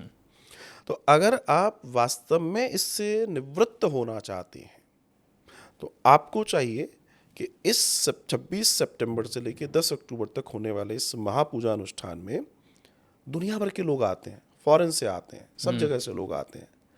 आप सम्मिलित हो सकते हैं। इसके लिए दिए गए नंबरों पर आप टेलीफोन कर सकते हैं। 17 दिन के अनुष्ठान को पूर्ण करने के लिए आप फिजिकली वहाँ आए तो सबसे अच्छी बात है, और अगर फिजिकली वहाँ पर नहीं पहुँच पाते हैं तो हमारे यहाँ पर उनके लिए प्रतिनिधि नियुक्त होता है, फ़ोन पर संकल्प लेकर, वीडियो कॉल पर संकल्प लेकर, जिसमें देश और दुनिया से लोग मेरे साथ जुड़ते हैं, क्योंकि हर कोई नहीं पहुँच पाता। उनके लिए प्रतिनिधि नियुक्त होते हैं और वो उस कार्य को करते हैं जिनके ऑडियो वीडियो वो देखते हैं, और टेलीविज़न पर लाइव कथा रहती है भागवत 4 बजे से, तो उसका आनंद भी वो लेते हैं। पूरी प्रक्रिया विधि विधान से होती है, गया जी में होती है। सबसे खास बात है कि इस प्रक्रिया में जुड़ने के लिए आप स्वयं आ सकते हैं, आपके कुटुंब का कोई व्यक्ति आ सकता है, कोई सिंगल व्यक्ति आ सकता है, कोई जोड़े से आ सकता है, कोई पुरुष अकेला आ सकता है, कोई स्त्री अकेली आ सकती है। मतलब दिस इज़ नॉट कंपल्सरी कि साहब वो नहीं है, वो बड़े वाले ही जाएंगे, होता है। आपके शरीर को जो देने वाला है वो बड़ा छोटा नहीं था, वो आपका माता पिता या दादा जो भी थे, तो आपका भी उतना ही दायित्व बनता है शास्त्रीय दर्शन में। तो ऐसी स्थिति में वहाँ आकर इससे जुड़ सकते हैं। साथ में अपने आप को इस पितृपक्ष में श्रीमद् भागवतम के मूल पाठ से ज़रूर जोड़ें, जो कि मुक्ति का, ऐश्वर्य का और धन धान्य का बहुत बड़ा कारण है। मेरे साथ ऐसे कई लोग जुड़े हैं जो हर साल मूल पाठ से जुड़ते हैं, श्रीमद् भागवतम के, उससे जुड़ सकते हैं। वो इसी प्रक्रिया से जुड़ता है। जो लोग पूरे 17 दिन आकर नहीं रह सकते, उनको लगता है हमारे पास जॉब है या दूसरी चीज़ें हैं, लेकिन कराना पूरा है, उनके लिए हमने एक रास्ता निकाला है कि वे संकल्प लें। वे या तो पहले दिन आ जाएं, या फिर उनके निमित्त जो ब्राह्मण देवता करेंगे वे लास्ट डे आ जाए, जिस दिन हवन होगा। अपने हाथों से अपने पितरों को विदा करें, उनका आशीर्वाद लें। वो इस तरीके से भी इस प्रक्रिया से जुड़ सकते हैं। और सच जानिए, आपने अगर पूरी श्रद्धा विश्वास के साथ अपने पितरों को नम आँखों से अगर ये 17 दिन दे दिए, तो आपकी आंखों में कभी आंसू नहीं आएंगे, ये मेरा दावा है। क्या बात है, बड़ी कमाल की बात आपने कही। और क्या दुनिया के किसी कोने में बैठा हुआ शख्स जो यहाँ नहीं भी पहुँच सकता, क्या वो भी आपके माध्यम से ये करवा सकता? नहीं, बिल्कुल। दुनिया में बैठे हुए कई शख्स, मतलब हमारे साथ कई सारे देशों से लोग जुड़ते हैं जो भारतीय हैं, और भारत से भी कई ऐसे लोग हैं जो नहीं आ पाते हैं कई सिचुएशन से। बिल्कुल। तो उनके सारे संकल्प लिए जाते हैं विधि विधान से। वृंदावन से ही मेरे साथ कई सारे ब्राह्मण वहाँ पहुँचते हैं जो पर्टिकुलर उनके लिए वो सारा कार्य करते हैं, जिनका दर्शन वो लोग आराम से करते हैं और उनको वहाँ लाभ महसूस होता है। देखिए, बड़ी सीधी सी बात है, हमारे सनातन में एक बड़ी खूबसूरती है, नाम, गोत्र, स्थान। हम्म। आपका असली परिचय है आपका गोत्र। अच्छा। आपका टाइटल नहीं है, वो हो सकता है ना जाने कितनी बार बदल गया हो, हम्म। आपका गोत्र नहीं बदला है। तो गोत्र ही आपकी पहचान है। जब आप अपने गोत्र से, स्थान से संकल्प लेते हैं, तो वही आपके लिए रिजल्ट ओरिएंटेशन होता है। हमारे यहाँ एक दर्शन आता है, श्रीमद् भागवतम में ही आता है, कि नारद जी ने भक्ति के पुत्रों की दयनीय स्थिति को देखा। कहाँ देखा? वृंदावन में देखा, यमुना जी के तट पर देखा। नारद जी व्याकुल हो गए। नारद जी ने बहुत सारे उपाय किए, कलयुग आरंभ हो चुका था, लेकिन बच्चे ठीक नहीं हुए। फिर वो बद्री क्षेत्र पहुँचे, वहाँ उनको सनकादिक मिले, विष्णु जी के पहले अवतार। नारद जी तीसरा अवतार है। उन्होंने पूछा, क्या हुआ, आप इतने निराश क्यों हैं? उन्होंने पूरी कथा सुना दी। बोला, ऐसी ऐसी बात है, कलयुग इतना प्रभावी है कि प्रभाव ही नहीं पड़ रहा और बच्चे अस्वस्थ हैं। तो सनकादिक उनको कहते हैं, आप आनंद तट पहुंचिए, हरिद्वार, हम वहां आपको श्रीमद् भागवत कथा सुनाएंगे और उन बच्चों को लाभ मिलेगा। अब मैं यहाँ ये लिंक, जो लोग ये भ्रम में होते हैं, आजकल कई लोग ये भ्रम फैला भी रहे हैं कि साहब दूर बैठे कैसे तुम्हारे संकल्प से तुम्हारी पूजाएं सार्थक हो जाएंगी, बिल्कुल। है ना? लेकिन हकीकत यह है, संकल्प आप ले रहे हैं और आपका संकल्प है। ठीक इसी तरीके से नारद जी ने संकल्प लिया था। जब सनकादिक ने पूछा, ये कथा संकल्प लो नारद, तुम किस लिए सुन रहे हो? नारद जी संकल्प लेकर कहते हैं कि मैं उन बच्चों के लिए जिनको मैंने वृंदावन में देखा है, उनकी स्वस्थता के लिए मैं ये कथा श्रवण कर रहा हूँ, ताकि भक्ति और उनके दोनों पुत्र स्वस्थ हो जाएं। तो कथा कहाँ हो रही है? हरिद्वार में। मरीज कहाँ है? वृंदावन में। ये प्रमाण है शास्त्रीय। भाई लोग कहते हैं ना कैसे होता है, ये प्रमाण है। तो नारद जी ने वहां उनके लिए जैसे सुनना आरंभ की, वहां उनको लाभ मिला और वो वहां पहुंचे हरिद्वार। तो ये मैं इसलिए कह रहा हूं क्योंकि कई लोग बातें करते हैं, लेकिन मैं तो प्रमाण के साथ कह रहा हूं कि ये रहा प्रमाण कि आपकी कोई भी पूजा, हाँ देखिए, ताली दोनों हाथ से बजती है। जो आपकी पूजा करा रहे हैं, ईमानदारी की बात है कि वो ईमानदारी से कराएं, करवा रहे हो, पहली चीज़। ठीक है, आजकल फ्रॉड का बहुत भैया बड़ा वो है। और सबसे खास बात इसमें एक और समझने की है कि जब आपकी पूजाएं चल रही हैं, तो आप दुनिया के किसी भी कोने में हो, उस समय आप भी मानसिक रूप से उससे जुड़ें। ये ना सोचें मैंने पैसा दे दिया है, मैंने संकल्प ले लिया है, अब तो हम डिस्को में जाएं, हमारा क्या जा रहा है, अब तो वहाँ पूजा चल रही है, क्षमा कीजिए, ऐसा काम मत करिए। ना संकल्प लीजिए, पैसा दीजिए, कुछ नहीं होगा आपका। मैं बिल्कुल क्लियर कहता हूँ आपसे। अगर वहां पूजा हो रही है तो यहाँ आपको भी उसी तरीके का आचरण करना हम होगा। बताते हैं कि भाई आपको सादा रहना है, आचरण करना है, इस समय दीपक जलाना है। और आप तो ये सोचो मैं इस समय गयाजी में हूँ या मेरे घर में ही पूजा चल रही है। आप तय मानिए, जब तक ये नहीं होगा, आपके पैसे देने से कुछ हो जाए, पैसे से अगर सब कुछ होता तो फिर क्या नहीं था? पैसे से सुख खरीद लो, पैसे से पितृदोष खत्म। मतलब मैं फिर वही बात कह रहा हूँ, यहाँ पैसे का मैटर नहीं है, यहाँ आपकी भावनाओं का। श्राद्धा इति श्रद्धा, आपके अंदर श्रद्धा नहीं है तो फिर श्राद्ध का भी कोई मतलब नहीं है। बड़े सुंदर तरीके से आपने समझाया। इस बातचीत के अंत में मैं चाहता हूं कि इस पूरे पॉडकास्ट को, इस पूरी चर्चा को हम समराइज करें। अब मैं कुछ सवाल जो है वो पूछता हूं, जिनमें से कुछ सवाल मैं पहले भी आपसे पूछ चुका हूं, लेकिन हम उसे समराइज कर रहे हैं, एक तरीके से यूं कहें कि रिवाइज कर रहे हैं। और आप इसे एक रैपिड फायर समझिए। एक एक मिनट में हम इन सभी सवालों के जवाब फिर से जानते हैं, ताकि जिसने ये पूरी चर्चा सुनी, कुछ मिस कर गया, कुछ बात समझ नहीं आई, कुछ चूक गई बात, फिर समझ में आ जाए। मेरा पहला सवाल ये है कि इतना कुछ जब आपने बता दिया पूजा के बारे में, पितृ मुक्त हुए ये कैसे पता चलेगा? सबसे बड़ी बात है कि जब आप ये पूजा करते हैं, पूरी श्रद्धा के साथ इसको निभाते हैं, तो जो लोग मेरे साथ वहाँ होते हैं, 3-4 दिन बाद तो उनको खुद स्वयं महसूस होने लगता है। और अब बात आती है कि रिजल्ट्स हम कैसे मान लें कि सब फ्री हो गए। तो जब आप इसको पूरे निर्वाह कर लेते हैं, तब आप खुद देखते हैं कि जिन चीज़ों से आप परेशान थे वो खुद रेक्टिफाई होनी शुरू हो जाती हैं। जिन चीज़ों के लिए आप तरस रहे थे वो स्वयं आपके सामने आके प्रकट हो जाती हैं, और आप ये देखते हैं कि जीवन हल्का हो गया, आपके सर से बहुत बड़ा बोझ चला गया, आपके घर का भारीपन चला गया, आपके घर के अंदर जो सारी प्रॉब्लम्स थी वो धीमे धीमे ऐसे छट रही हैं जैसे धुआं छट जाता है। आपको स्वयं समझ में आएगा और आप समझ जाएंगे कि वो हो गया जिसके लिए आपने इतना बड़ा कार्य किया है। पितृ प्रसन्न हो गए। ब्रह्मा विष्णु महेश के आशीर्वाद से बड़ा पितरों का आशीर्वाद, ऐसा क्यों कहा गया?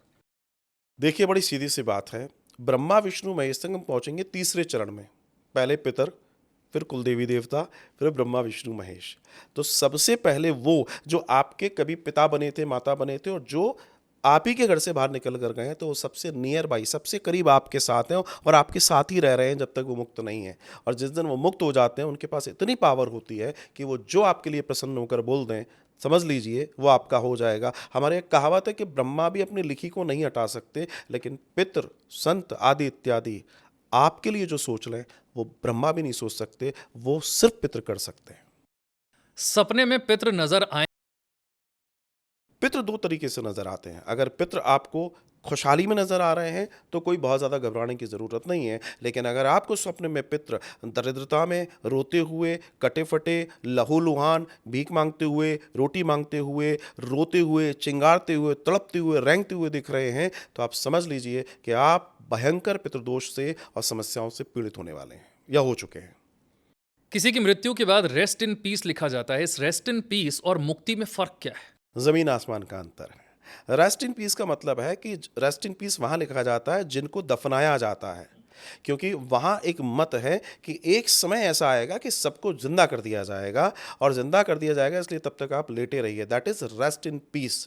हमारे यहाँ बात होती है ओम शांति या मुक्ति के, भगवान अपने चरणों में स्थान दे, कारण कि हमारे यहाँ पुनर्जन्म का दर्शन है। और पुनर्जन्म इसलिए होता है कि व्यक्ति ने जो कर्म करे हैं, उन कर्मों के आधार पर कुछ गड़बड़ हुई है, तो नया शरीर लेकर वो अपने अच्छे कर्मों से मुक्ति की ओर जा सके। हमारे यहाँ सीधे परमात्मा की शरणागति की चर्चा है, इति मुक्ति। तो हमारे यहाँ जब मुक्ति मिल रही है तो हम क्यों दबे पड़े रहें या फिर कहीं इंतजार करते रहें। और सबसे बड़ी बात है, आज मेरे से गलत कर्म हो गया, कल को मेरे को एक नया शरीर बनाए अच्छा कर्म करने के लिए। ये मेरे सनातन की खूबसूरती है। शादी में रुकावट और तलाक, इसका पितृदोष से क्या कनेक्शन है? 100% है। जब ही, अब देखिए, विवाह जब होता है तो विवाह कैसे होता है, ये हालांकि बहुत बड़ा, इसको मैं एलार्ज भी कर सकता हूँ, आप इसको कर लीजिएगा कि जब विवाह होता है तो पहले के जो विवाह होते थे, कुल देवी देवता पितर देवता सबको स्थान देकर होते थे। आज विवाह कैसे हो रहे हैं? होटल्स में 4-4 घंटे के रिसेप्शंस में हो रहे हैं। वहाँ कोई चीज़ नहीं है, सिर्फ लड़का लड़की और वो सारी चीज़ें हो रही हैं। वहाँ कौन से कुल देवी देवता हैं, वहाँ कौन से पितर देवता हैं? वो जो आपके फोर फादर्स कर रहे थे। फिर मैं वही कह रहा हूँ, आपने सब क्रॉस कर दिया, और जब आपने क्रॉस कर दिया तो उन्होंने प्रणाम दे दिया। ध्यान रखना, कोई भी चीज जब तक एक सकारात्मक ऊर्जा के साथ सृजन में नहीं जाएगी, उसका ठहरना मुश्किल है। द थिंग इज दिस, एक बेहतरीन फाउंडेशन जब तक नहीं होगा, उसके ऊपर एक अच्छी इमारत नहीं हो सकती। और दुनिया के अंदर किसी भी रिश्ते की बात करें, किस जीवन को जीने की बात करें, एक हमें सकारात्मक, एक भारी ऊर्जा की ज़रूरत है जो हमारे को जीवन को वजनदार बनाए और हमको ड्राइव करने में मदद करे। वो सकारात्मक ऊर्जा आपके साथ होनी चाहिए, और वो बल ही तो हमारा कुल देवी देवताओं का बल है, जो हमको प्रोटेक्ट करते हैं, हमें बचाते हैं दूषित होने से। और साथ में हमारे पितर देवता जो हमें सिर्फ आशीर्वाद देते हैं, और उन्हीं के बल से अगर हमने उस बल को छोड़ दिया। ध्यान रखिएगा, मैंने आपको पॉडकास्ट में भी एक बहुत अच्छी बात कही कि जब गोत्र बने तो उन्होंने निवेदन किया कि हमको प्रोटेक्ट कौन करेगा, हमें बचाएगा कौन, तो उसके लिए कुल देवी देवता बने। तो आज उन लोगों से मेरा निवेदन है जो लोग जिस लविशनेस को देख के सब कुछ कर रहे हैं, और वो जो मूल है, हमारे यहाँ जब बहू आती है ना, तब फिर देवताओं के पूजन की चर्चा है कि बेटा ये परंपरा है, देख इन्हीं की वजह से हम यहाँ तक आए हैं, अब तुझे इसे निर्वाह करना है। आज कुछ हो रहा है ऐसा? तो आज के तारीख में विवाह नहीं हो रहे हैं, आजकल शादियां हो रही हैं। विवाह और शादी में अंतर है। शादी जो शब्द है that is related with agreement, and विवाह संस्कार है, और जहां संस्कार नहीं होगा वहां शादी होगी, और जहाँ शादी होगी वहाँ संस्कार नहीं होगा। कई लोग इस बात तो ऑब्जेक्शन कर सकते हैं, लेकिन मैं जिस पॉइंट ऑफ व्यू से कह रहा हूँ, क्योंकि हर शब्द ब्रह्म होता है, शादी जो शब्द है वो एग्रीमेंट है। वो शादी हिंदी का तो शब्द है नहीं, है ना, सनातन का दर्शन तो है नहीं। आपने एक शब्द उपयोग किया तलाक, सनातन संस्कृति के किसी भी ग्रंथ और उसमें तलाक शब्द नहीं है। क्यों नहीं है? क्योंकि हमारे यहाँ कभी था ही नहीं। ये क्रिश्चियन से आया, अंग्रेज रहे और उसके पहले मुगल्स रहे, तो मजबूरी में, चूंकि हमारे यहाँ तो सभी धर्म आए, पूरी दुनिया के धर्म आए, तो मजबूरी में जो ज़्यादा थे, तो साहब जब कॉन्स्टिट्यूशन तैयार हुआ तो उसमें एक शब्द डला तलाक। मेरे पास कई ऐसे केस आते हैं, शायद पिछले साल का एक केस था न्यूजीलैंड से, और वो केस ये था कि मेरी तीसरी मैरिज है, तो अब मैं अपना पितृदोष कैसे दूर करूं? मैंने कहा ब्रह्मा भी ना करें, मैं क्या बताऊं तुम्हें। बोला तो मैं किसको मानूं? मैंने कहा देखिए, मूल रूप से तो आपकी जो पहली शादी है मान्य वही है, और मैं आपको बताऊं, अगर आज किसी का विवाह हो गया, उसका तलाक भी हो गया है, तो भी उसका गोत्र वही रहेगा जो उसका पति था, क्योंकि ये तलाक तो दुनिया को दिखाने वाला कागज वाला मामला है, लेकिन विवाह अग्नि को साक्षी जानकर मंत्रों के साथ हुआ है, उसको आप तोड़ ही नहीं सकते, संभव ही नहीं है। धन समृद्धि पैसा खूब है, फिर भी क्या पितृदोष हो सकता है? 100% हो सकता है, क्यों नहीं हो सकता। कई बार ध्यान रखना कि पुराने समय में आपने एक समय सुना होगा कि इसको ऐसी जगह मारा जाए पानी भी ना हो, और फिर एक नई बात आई, बोला ऐसी जगह मारे जहाँ पानी पानी हो, बच ही ना पाए। मेरा तात्पर्य है कि अकूत पैसा आपके कर्म के अनुसार हो सकता है, लेकिन मैंने आपको बताया कि सब कुछ है। डॉक्टर ने बोला सीढ़ी मत चढ़ना, भले आपने नया मकान बना लिया, ऊपर नहीं जा सकते आप रोटी पर घी नहीं लगा सकते। आप समझिए, आपके पास सब है लेकिन कुछ भी तो नहीं है, पितृदोष है। पैसे से इसका कोई संबंध नहीं है। कई बार व्यक्ति के पास, मेरे पास आते हैं, बहुत पैसा है, रो रहे हैं बैठ के, साहब कुछ भी नहीं है, औलाद नहीं सुनती, एक बेटा है वो ऐसा है कि बॉन्ड है, बेटी है वो अपनी जिद्दी है, अपना ऐसा है, ये नहीं सुनती वो नहीं सुनते, मैं क्या करूं, मैं आग लगाऊं क्या इसमें? लोग आके कहते हैं मुझसे। तो कहाँ है पैसा? क्या कर रहा है पैसा? ध्यान रखिए, पैसा सिर्फ आपके कार्यों को करने में एक सहूलियत है, और दुनिया में सारे कार्यों की सहूलियत में पैसा जरूर आता है, लेकिन सारे में कुछ ऐसे हैं जहां पैसा भी काम में नहीं आता। जब आखिरी में डॉक्टर भी ये कहता है ना, भैया भगवान को देख लो, अब हम कुछ नहीं कर सकते, तो मेरा तात्पर्य यह है कि वो जो भगवान की बात कर रहे हैं, वहाँ कहीं ना कहीं हमारे पितर भी हैं, कुल देवी देवता भी हैं, उनकी कृपा और उनकी अनुकंपा। तात्पर्य सीधा सही है कि अगर हम ये सोचते हैं कि मेरे पास तो साहब बहुत पैसा है, तो फिर बात आती है कि पैसा काय के लिए कमाया था तुमने? सुख और शांति के लिए। वो है? अगर वो है तो तुम बहुत अमीर हो, नहीं तो समस्या है। हमारी प्रॉब्लम्स की वजह पितृदोष है, ये कैसे समझें? बड़ी सीधी सी बात है। मैंने कई बार बताया कि पितृदोष के सिम्टम्स को समझिए। अगर आप उन सिम्टम्स को, जो मैंने आपके पहले भी बताया, मैं फिर बता दूं, एक शब्द में बता दूं, सब कुछ होने के बावजूद भी तुम फील करते हो कि तुम्हारे पास कुछ नहीं है, सारी एबिलिटीज होने के बावजूद भी तुम सोचते हो कि मैं किसी लायक नहीं हूं, सब कुछ व्यवस्थाएं होने के बावजूद भी तुम अव्यवस्थित हो, और तुम्हारे सारे कार्य करने के बावजूद भी तुम्हारे जीवन में सफलता नहीं है, तो ध्यान रखना, फिर कहीं ना कहीं पीछे एक महापितृदोष खड़ा है। क्योंकि जब आपके पास सब कुछ होता है तो पितृदोष भी छोटा नहीं होता, पितृदोष भी बड़ा होगा, जो तुम्हें इतना सब कुछ होने के बावजूद भी रिजल्ट्स नहीं दे रहा है। पितृ नाराज हैं, इसका सबसे बड़ा इंडिकेशन क्या है? आपके स्वप्न में दिखेंगे और आपके कार्यों को बिगड़ना।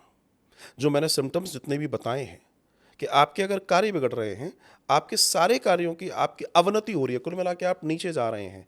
आप आकाश में थे, आपको दुनिया पूछ रही थी और एकदम डाउनफॉल शुरू हो गया, या फिर आपने देखा कि हम तो गड़बड़ में हैं, हमारे चाचा ताऊ वगैरह सब बढ़िया हैं, समझ लीजिए इसको तो मैं सीधे बोलता हूँ कि जब 4 भाई हैं, 5 भाई हैं, 2 भाई हैं और उनमें से एक परेशान है, तो सबसे पहले चेक करें कि पितृदोष तुम्हारे पास है। क्यों? क्योंकि ऐसा हो ही नहीं सकता कि सबको बराबर मिला, उसमें से एक परेशान हो गया। इसका मतलब तुम्हारे हिस्से पितृदोष आया है। किन किन गलतियों से होता है पितृदोष?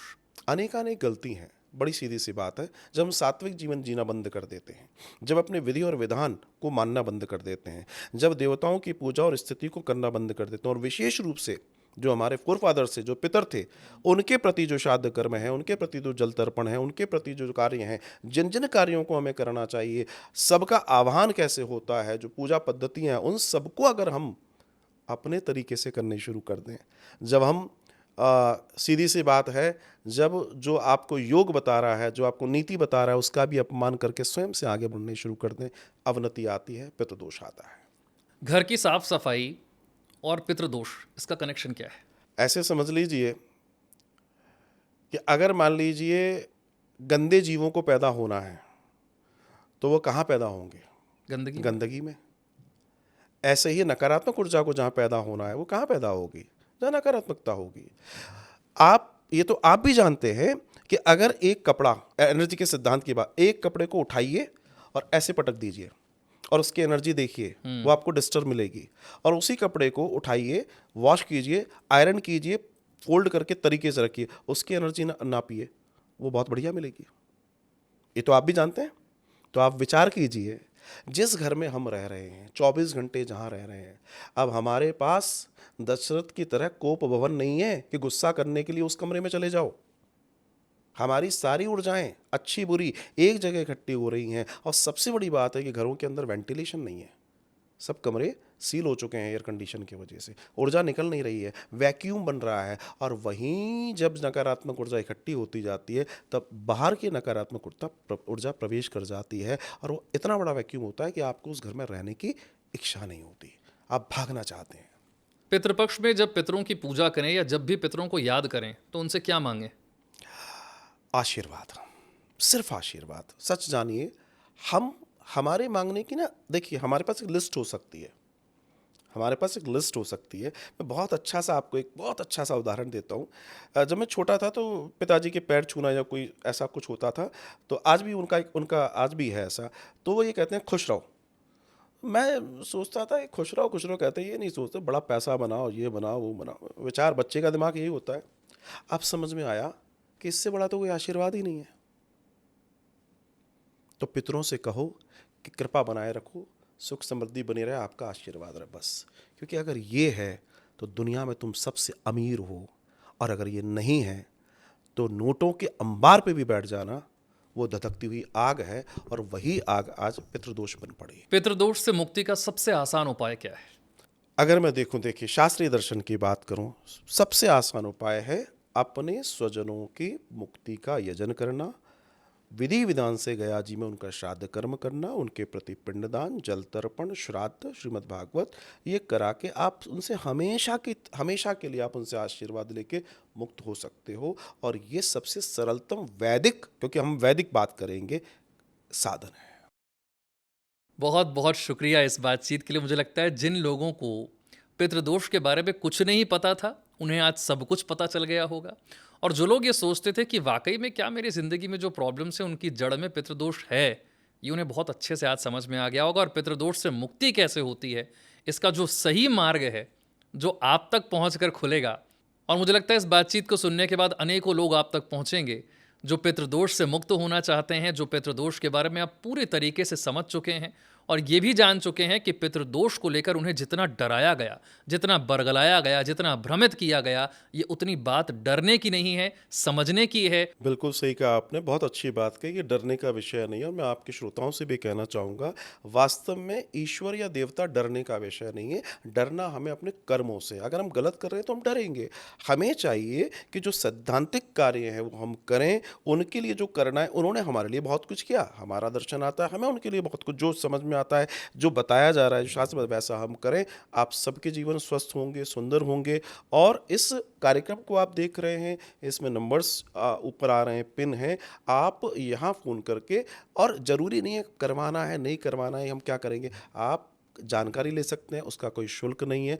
कम से कम आपके मन का भय दूर हो, आप सब अच्छा जीवन जिएँ, आपके परिवार खुशहाल हों, आपके बच्चे आगे बढ़ें और घर के अंदर राम राज्य हो। मैं तो यही चाहता हूँ और भगवान सब पर कृपा करें, सब पर पितृदेवताओं का आशीर्वाद हो। ईश्वर के चरणों में बारंबार दास की यही प्रार्थना है।